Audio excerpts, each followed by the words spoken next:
La trobada volem que sigui un retrobament no sols del jovent, sinó la gent gran, els pioners, com l'Anglada que homenatgem aquest any, el Torres, que és l'únic que queda viu, dels que van fundar el cavall, que era el Nubiola, Torres i Joan Barberà.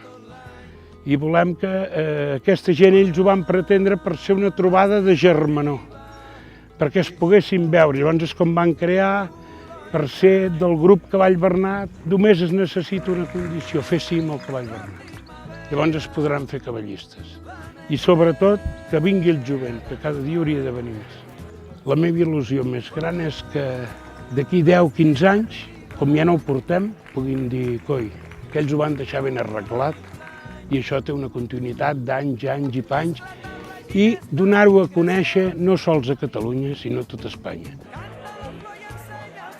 No solamente con las actividades de montaña, sino también con la cultura catalana y lo que supone en el liderazgo y en el rebote y la repercusión que ha tenido el Estado español de siempre como referencia, ¿no? O sea, es un poco una visión claramente internacional en su momento y que ha sido un poco de faro a muchos otros movimientos parecidos en diversos puntos del Estado español. Cuanto más pozo y más tradición hay y más peso cultural, más se recuperan, no se recuperan, se sostienen este tipo de actos, ¿no?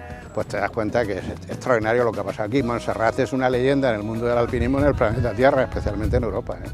Y realmente pues es mágico escalar en Montserrat. Para mí, yo no estoy en cualquier lugar, estoy en un santuario de la naturaleza, de la geología y de la escalada de Cataluña y con perspectiva mundial.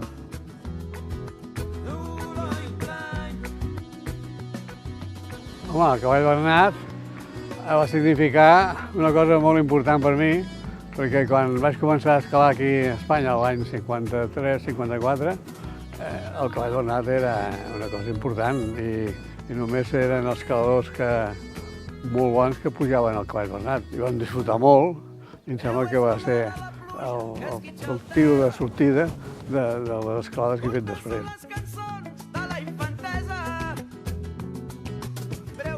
Home, ser cavallista, com que jo això del Cavall Bernat ho he vist des del naixement, he vist que és una cosa molt interessant per unir la gent, la gent que té les mateixes ganes de muntanya, i crec que això és una cosa, un punt d'unió bastant interessant.